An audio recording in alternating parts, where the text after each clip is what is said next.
Hi, it's Brad. So it's been a little bit since I've made my last video. I just been busy and I haven't really thought of much to do. There's been a few things that I just didn't have time to film. Anyway, for this Thanksgiving, I'm gonna make something I've tried to make tradition for a while, and for whatever reason, it never really has taken off, but I'm still working on it. I'm gonna make hard cider for the holidays. It's really easy. It's a recipe I've made in the past. It's called 5-day country sweet cider. And the thing is that with most alcohol, with most beer and ciders that you would make, including wine, you would normally let the all of the sugars in the brew ferment out completely. And when you're making beer or champagne, you come back and you add sweetener, you add some sugar, and just the right amount to carbonate your beverage, or you force carbonate, which is just adding CO2 directly to your brew. This recipe is different in that you stop the fermentation, you bottle the cider and you let it carbonate in the bottles, and then you sanitize or sterilize the yeast in the bottles while it's carbonated. And so it can be, because of that reason, it's just a little risky, but it makes for a really quick and convenient drink. It doesn't take very long. Like I said, 5 days, and you've got a nice tasting cider. Okay. So the first thing you do when you're making when you're brewing anything is you clean. And so for that, I have star sanitizing solution. Let's see here.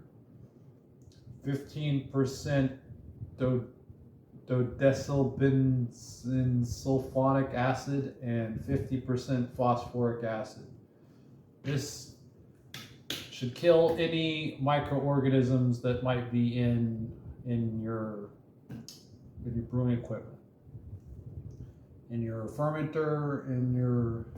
I'll do a little bit of explaining. This is not a complete course on how to brew, but this is sort of a little introduction. Anyway, so let's get going.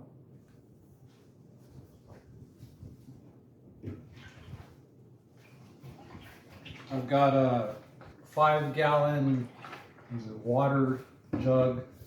I'm going to fill this halfway up with water, and then I'm going to put half an ounce of star sand and mix it up really good, which is according to how to make it according to the directions on the back.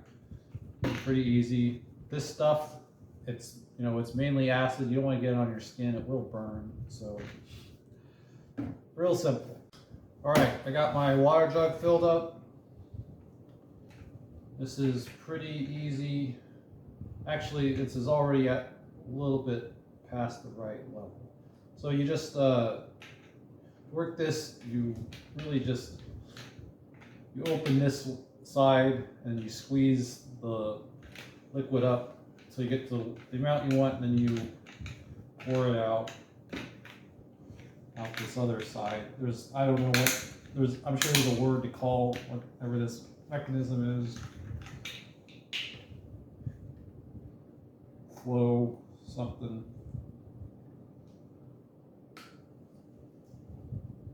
See this in certain oil things too.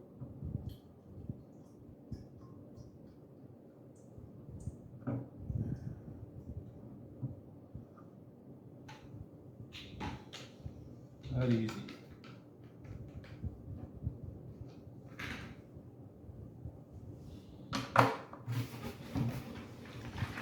Just gonna shake this around. Mix it up real good.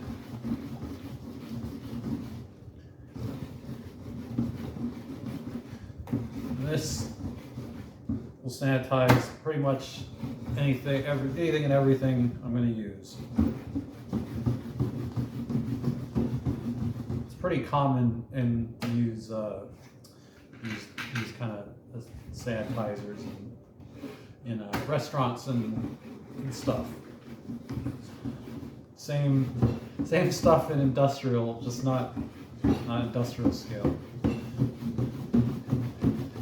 I'm actually going to save this, which is probably not the most advisable thing, but it should be fine. And save this for when I get to bottling it.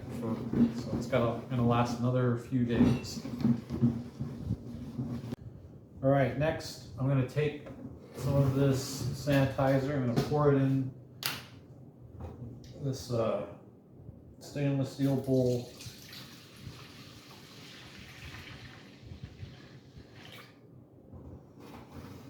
And I'm going to rinse, I'm going to dip everything I'm going to be using today. So I have, this is an airlock with a cork. You fill this up and fill this up below the level of this gap. It's got a line on it, and it prevents. It's like the U-bend in most sinks or whatever. It prevents gas exchange. Lets gases out, but not in. As long that's how it's supposed to be. Under a few circumstances, you could actually get some suction from the brew, but that hopefully isn't. That shouldn't happen. So it keeps a sterile environment for your brew.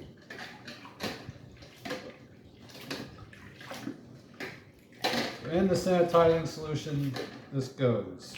This is going to be like an observation tube, kind of.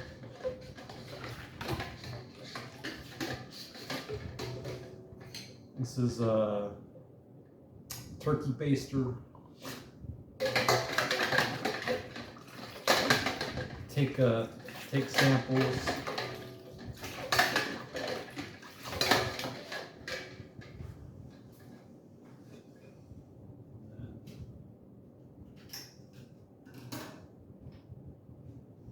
This is called this fancy thing.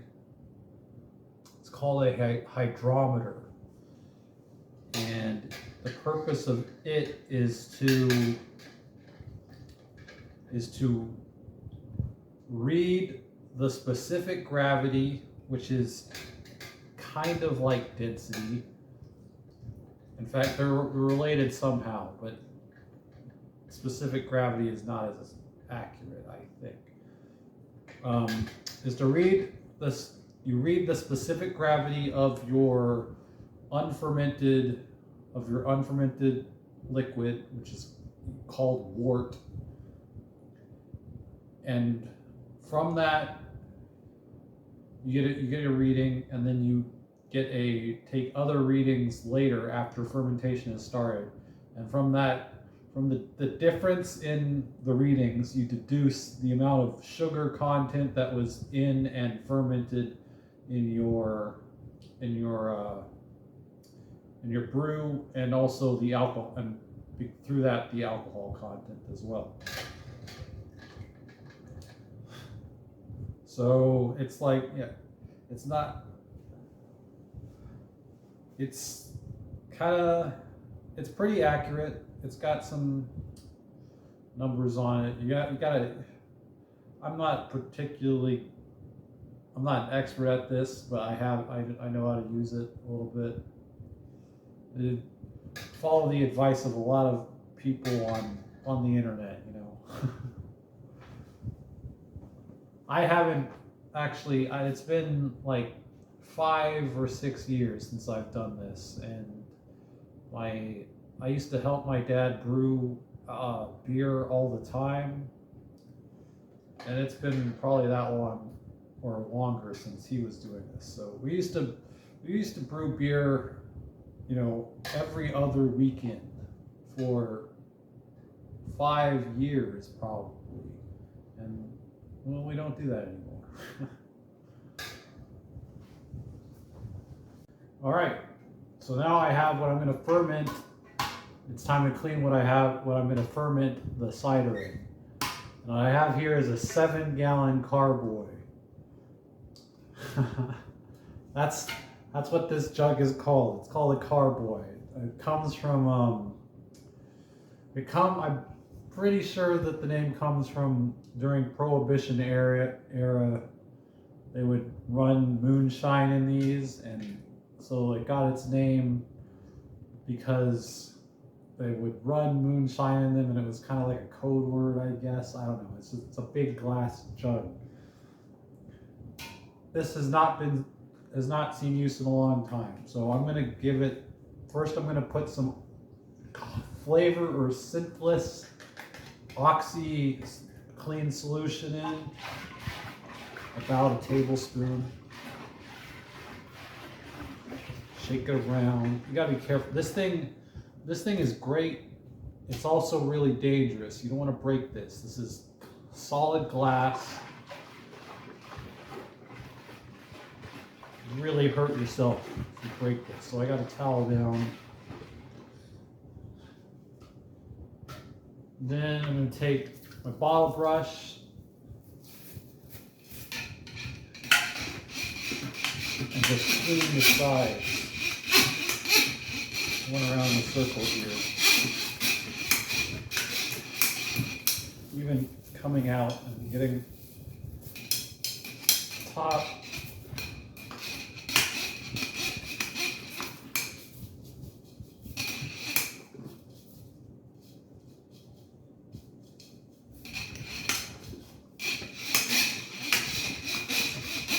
I'm gonna pour this out. I'm gonna rinse it 3 times. Make sure that all the OxyClean is out. And then I'm going to do exactly the same thing with my sanitizing solution. Make sure that it's very clean. This has got to host the yeast and the wort. Okay. So now I'm going to spice the cider, or I guess call it mulled cider. I've got 2 quarts of organic apple juice. It says from concentrate. It says that the water was removed for transportation and then added back in. Now I've got, it says it's a product of Turkey. I didn't know that. This is from my local grocery store, which mostly, I mean, they source from all over, but mostly from, you know, USA and Mexico. I've also got organic apple juice, not from concentrate. I've got 3 gallons of this, 3.5 gallons of this. And I'll be using this as well. I've got 2 gallons of this from concentrated stuff, and I'm going to take 1.5 gallon. I'm going to pour it in this pan.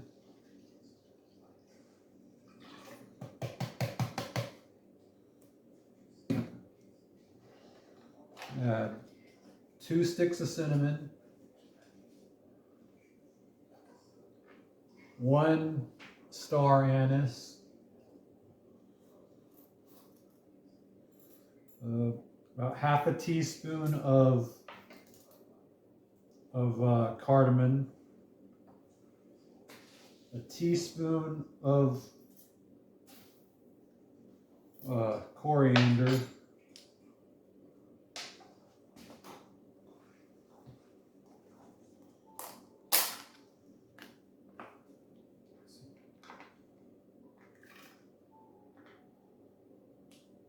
two tablespoons of orange peel,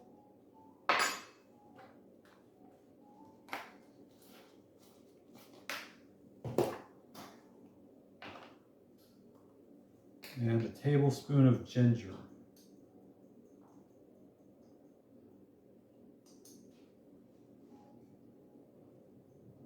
And just a little more.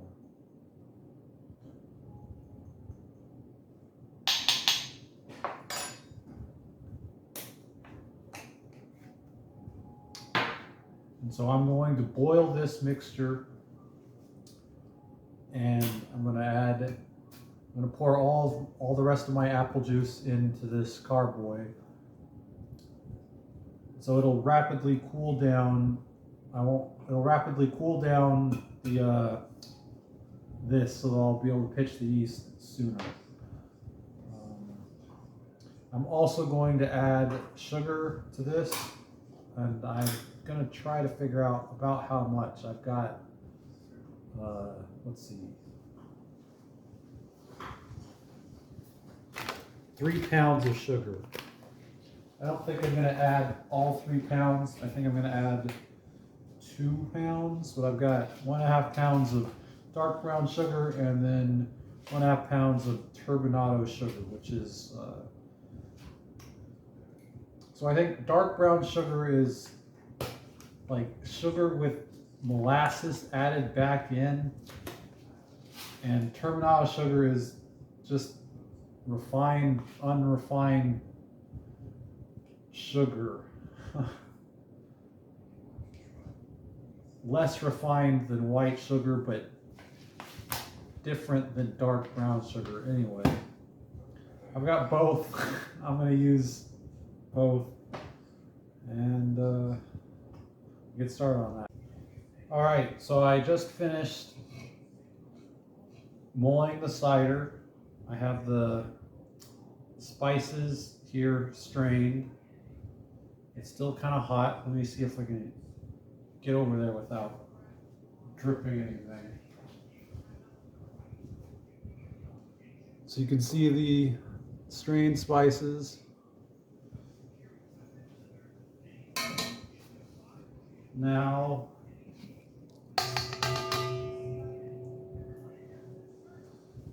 I'm going to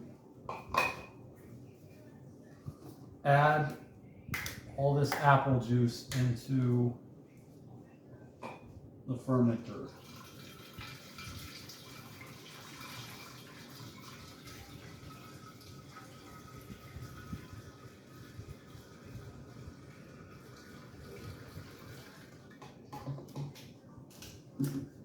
Five and a half gallons.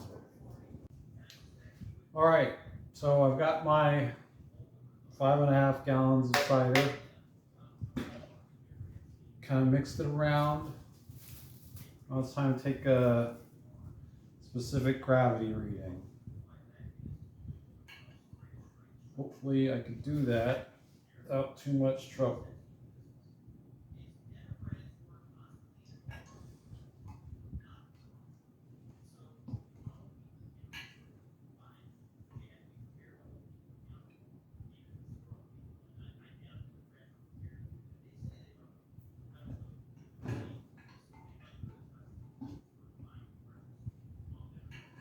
So it looks like I'm going to have some trouble.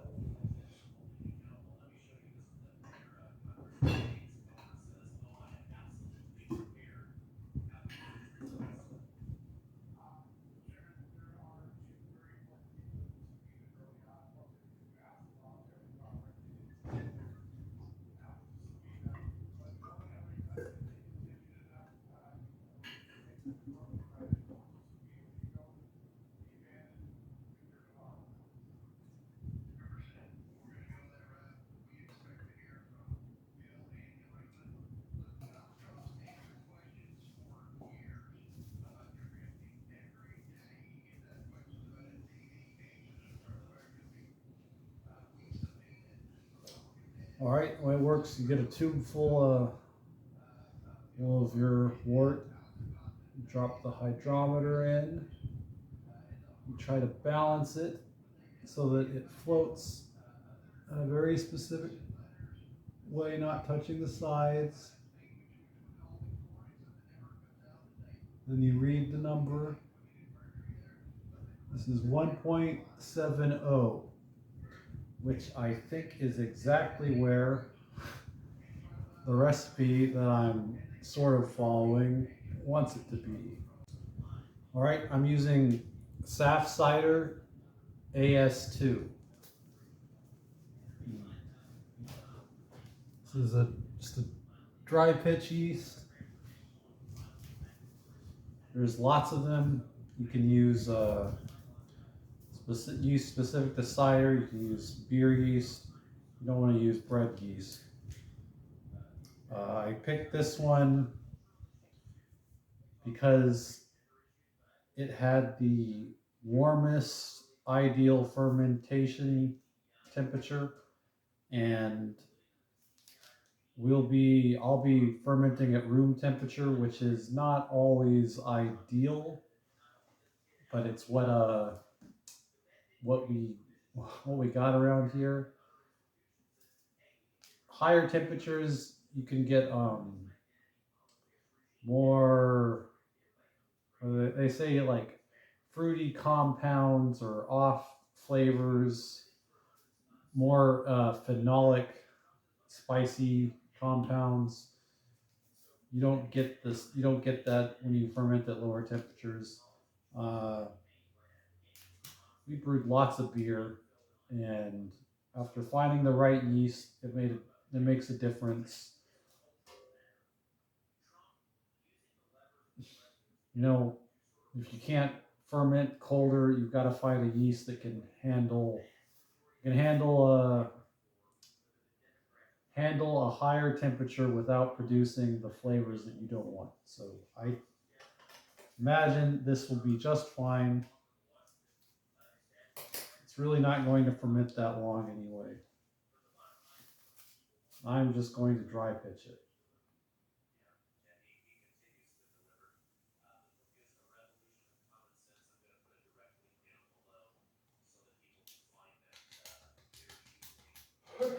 Right on top.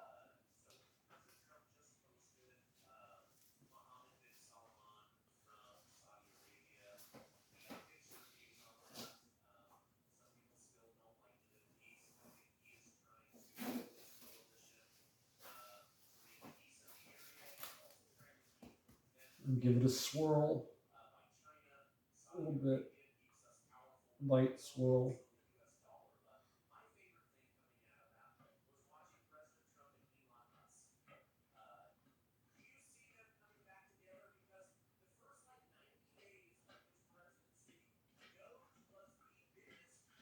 And after it gets wet, heavier swirl.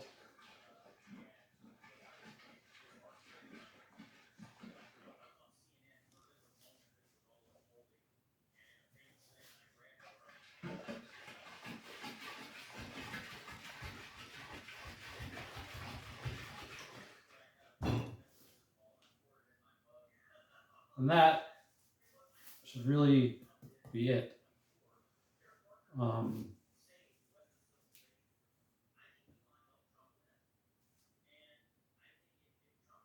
Pretty soon, it might take an hour or two. This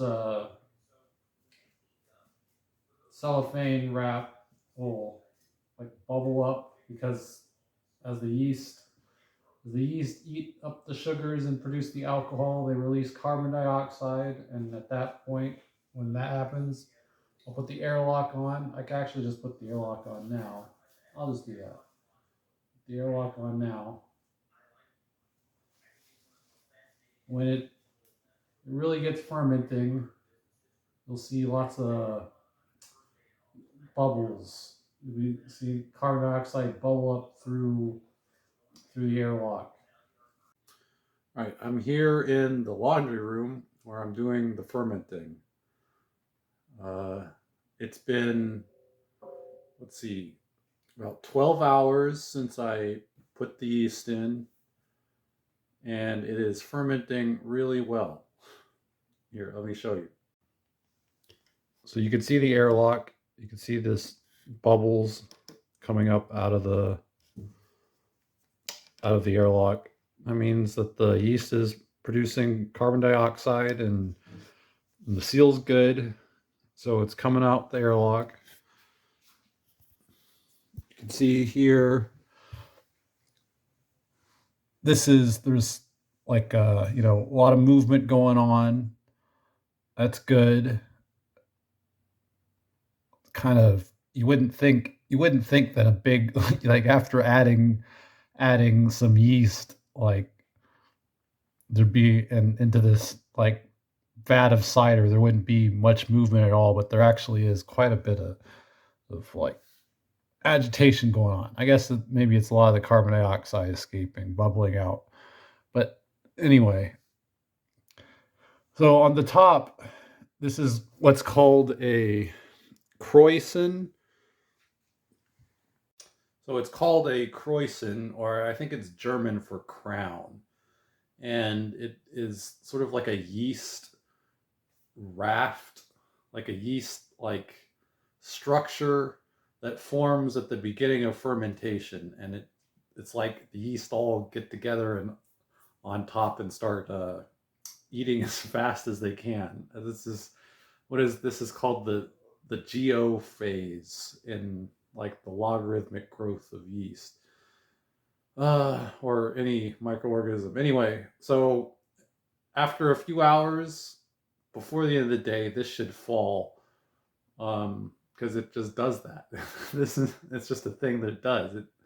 They kind of sit on the surface, and they make this like micro, or this raft, like, is what my dad calls it, and then it gets so heavy it sinks to the bottom, and yeah, it's then the yeast will continue to, like, there should be plenty free form in, like, just flowing freely in the wort. Anyway, after a few more days, I'll be checking the specific gravity. I want to drop to 1.04. I remember doing this all the time. It wasn't 1.7, it was 1.07. So that's actually spot on for many beers and many alcoholic beverages that you want, around, I'm shooting for around 5%, which is a good normal amount. So a few days we'll check back and let you know and show you what it is that I'll be doing. Bye. All right, so I got some good news and some bad news. The good news is the cider is progressing along well. The bad news is it's progressing along too well, and most of the sugar has fermented out of it. So I pitched the yeast on Friday evening, and today it's Monday afternoon, Monday late afternoon.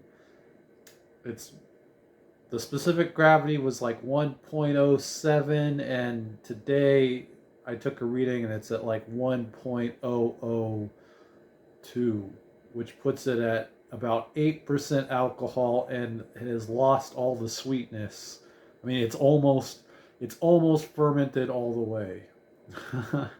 Which I wanted to catch it closer. I wanted to catch the gravity at 1.03, which would have put it at would have left it sweeter, and it would have put the alcohol content at about 5%, which is what I was aiming for. So I don't actually have time to mess with it. So because the thing about this recipe is the way you do this is you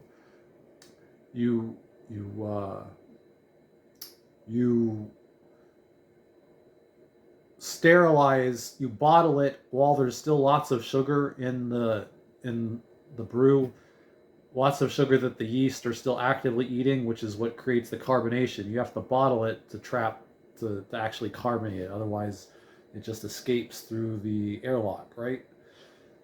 The dangerous thing is that the bottles can burst because the carbonation, because it's under pressure, and the yeast will just continue to eat all the sugar till it's carbonated. It makes it difficult to make the bottle a sweet cider, or even like anything sweet.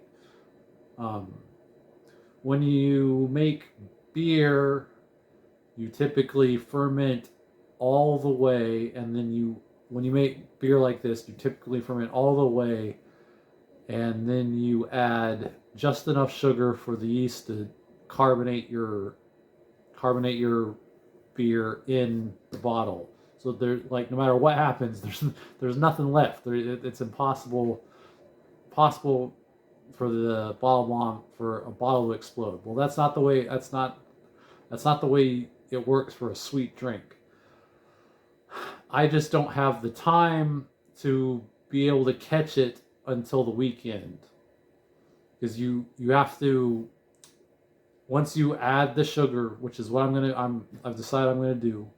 I'm just gonna add the sugar to my desired sweetness plus a little extra for carbonation.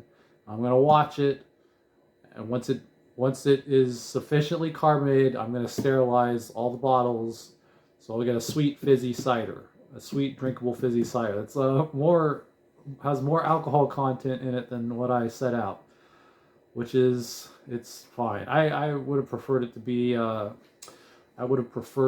closer to 5% for drinkability, but that's okay. The other thing, one of the good things that's going to come out of this is that I mulled the cider. I added a bunch of spices, and I did that in a half gallon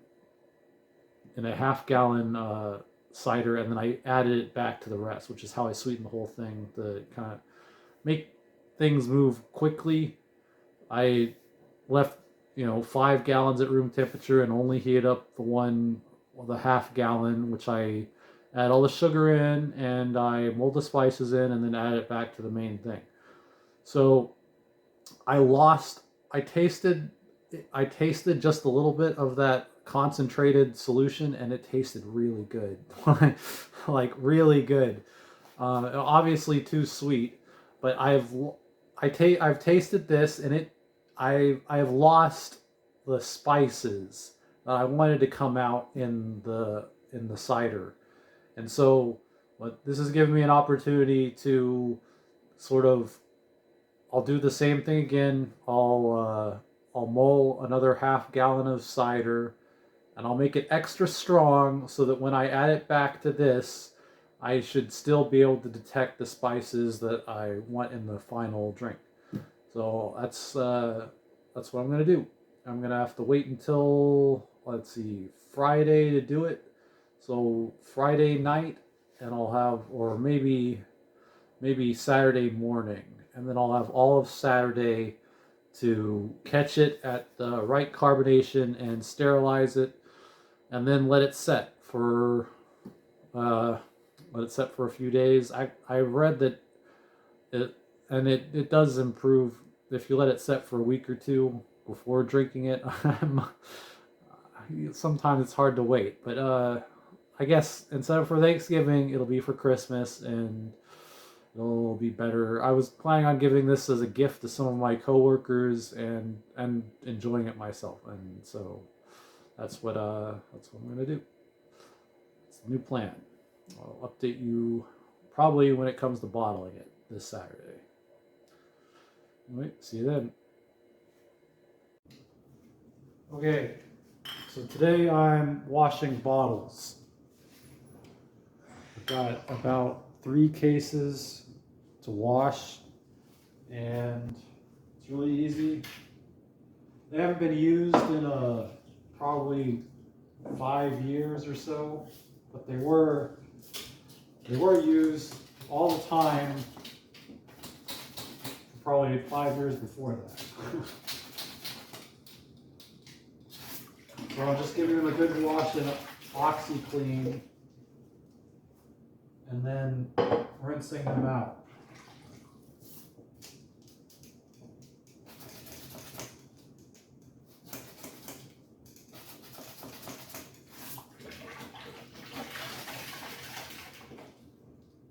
And then I'm going to sanitize them in Star San, which is like it's a sanitizing solution. It's got some kind of acid, and just make sure that there's no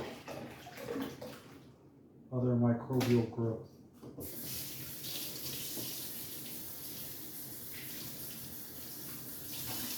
So after going through OxyClean, they need to be rinsed out 3 times.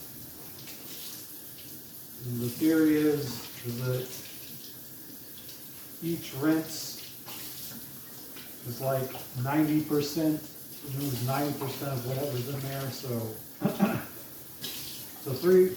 one rinse is 90, 2 rinses is 99, and 3 rinses is 99.9% of anything that should be,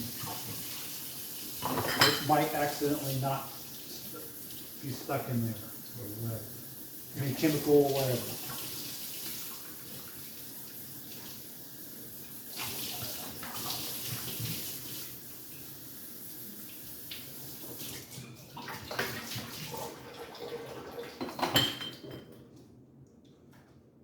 So this is my last case. That's 3 cases of 24, I think, 24 bottles, which should be enough for 6 gallons of cider. So next I'm going to take a gravity reading on half a gallon of just plain apple juice. I'm going to use that gravity reading to dissolve sugar in until I get to, I think, 1.03 or so, or until I think that the cider tastes sweet. And I'm going to do some math and add that much more sugar 5 more times into, or what is it, more than that. Let's see, 11 more times, right? Because there's 11 more times to bring up my 5.5 gallons of cider that is already fermented all the way down to 6 gallons. I'm also going to spice up this half gallon of cider really strong to better flavor that, and then I will bottle cap these and be checking them throughout the rest of the day for carbonation.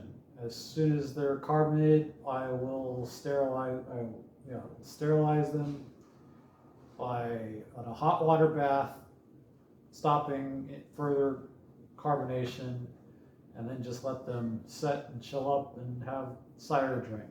So in the end, it'll take in, let's see, a week. It'll have been, instead of 5-day cider, it'll be more like 7 or 8-day cider, but it'll still be good. I wanted to get it before Thanksgiving, but things didn't work out, so it'll have to be for afterwards. I've been thinking about giving a few bottles away to my coworkers for Christmas, so it'll be a nice little gift. All right, I've got my fresh organic apple juice, still with all the sugar in it. And I'm gonna put some in this tube.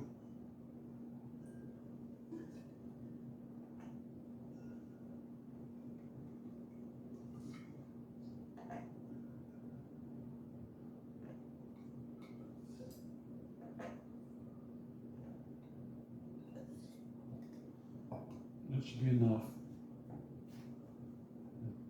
Take a hydrometer reading. Specific gravity, not quite density. Okay.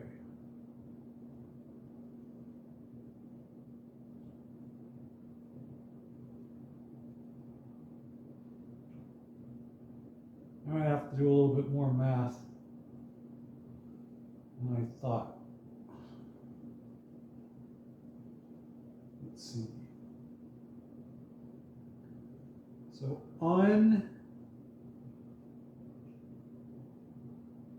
looks like without any sugar added,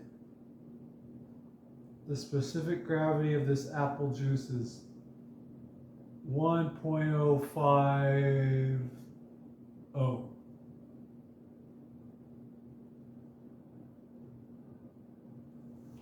Let's see if I can show you on the camera, maybe. It's kind of, might even be easier. Maybe not. So you kind of got to get it so that it just floats without touching the side. And it's kind of hard to read. Anyway.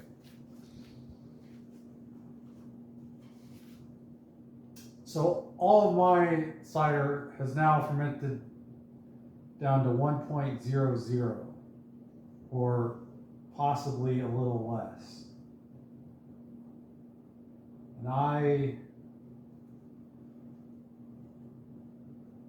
need it to be slightly sweet. That's what I want to drink. I want to drink something slightly sweet.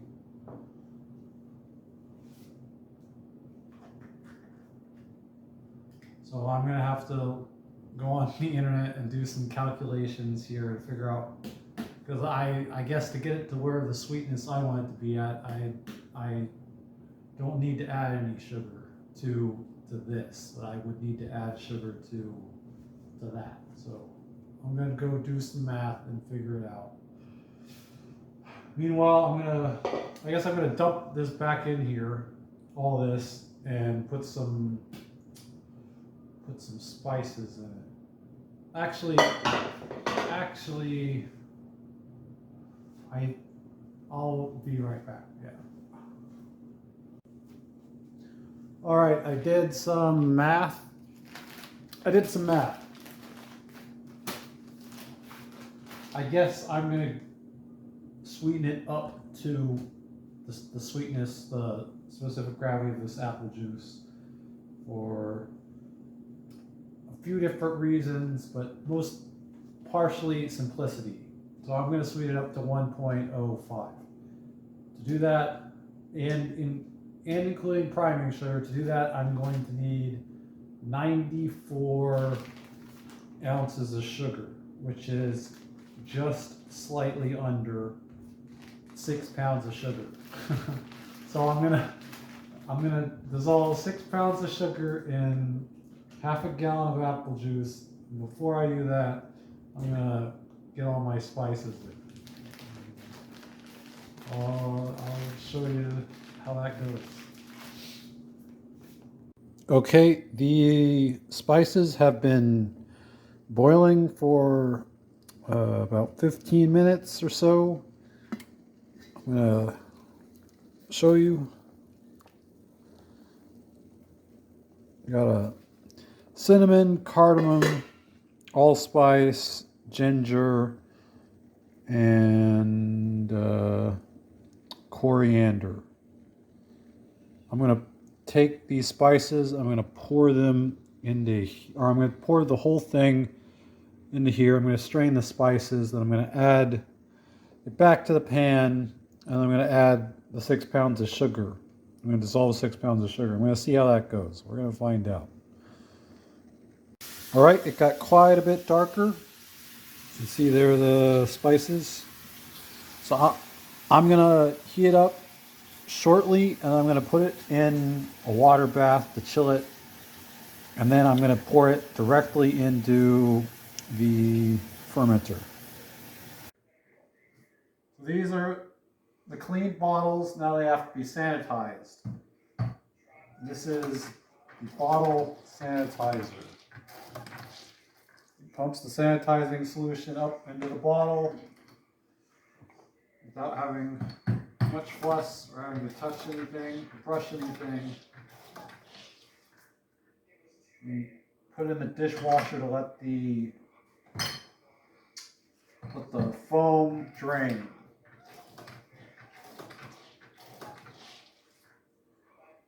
You gotta do this for every single bottle.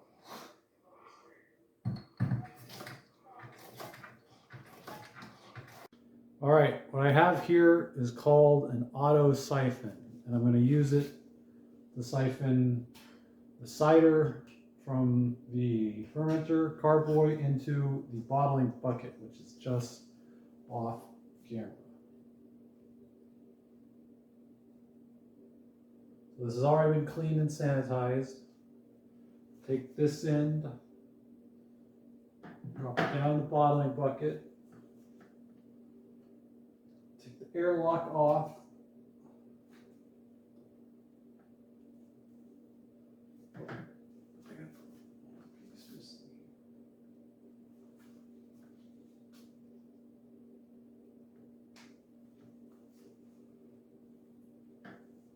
Put this auto siphon down at the bottom, and then all you have to do is pump. And though you can't see it going up the bottom, but you can see the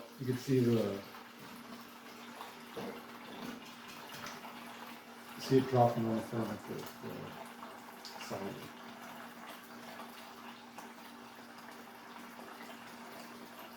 It was a really cool thing. Works with the properties of gravity and what is it? And liquid something. Cohesion. I forget. A little cool physics thing. Just fill them up. Okay, I got. It's not on yet, is it? Yeah, it is. It's on. It's on. Don't hurt yourself.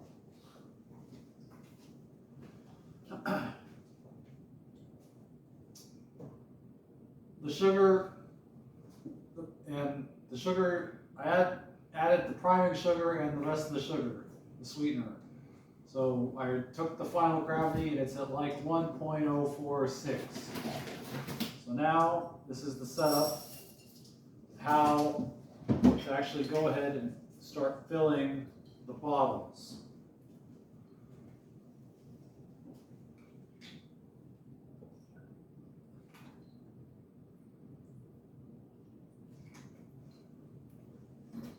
So you take your fill bucket, right, and this thing has a special tip on it so that when you press down,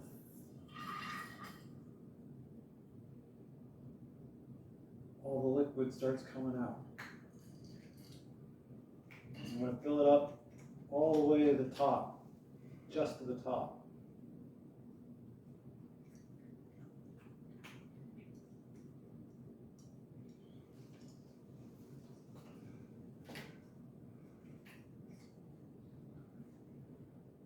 And that's filled. That's one.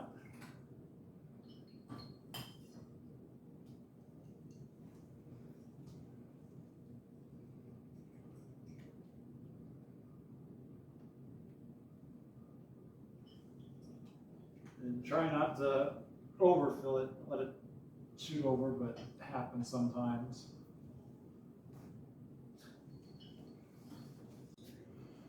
Okay, so now I think I've got 62 bottles of cider here.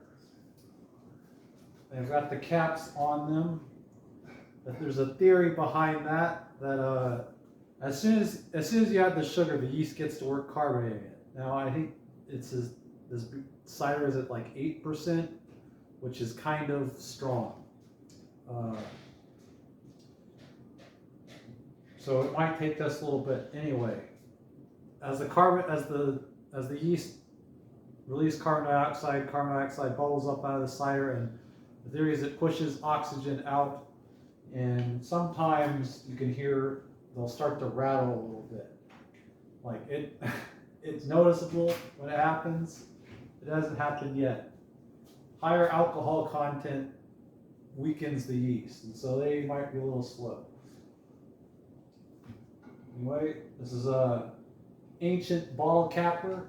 Well, I don't know how ancient. It's kind of old, but it works really well. It works better than any bottle capper, any other bottle capper I've used. I've only used a couple others, but the newer ones, plastic, whatever, just not quite as sturdy, not quite as satisfying of a crank. So I got 62 of these. After that, the only thing left to do is to sanitize them after they're carbonated. So probably after 6 to 12 hours, I mean that's a big gap, I'll have to be cracking open a bottle to check for carbonation. And once they're adequately carbonated, I'll be sanitizing in hot water. All right, the cider is done. I ended up with 62 12-ounce bottles, which is pretty good. I've tasted it a little bit as I was bottling, but not really chilled. So I'm going to open this one up, see what happens. Nice fizz, or a slight fizz. It's not gushing out of the bottle. That's good.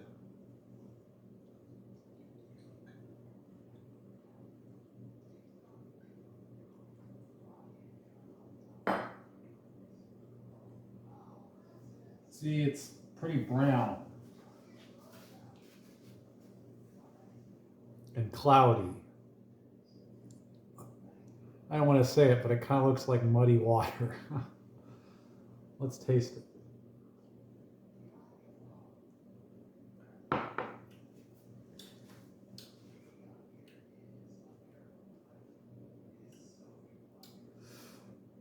I think it tastes pretty good. Could be a little bit more carbonated, maybe. You know, I opened one of the test bottles and it gushed out, and I thought it was time to start sterilizing it earlier. So I was kind of expecting I was expecting a little bit more carbonation. Maybe some of the other bottles will have more. It's got carbonation. You can see some of the bubbles, but I was hoping for more.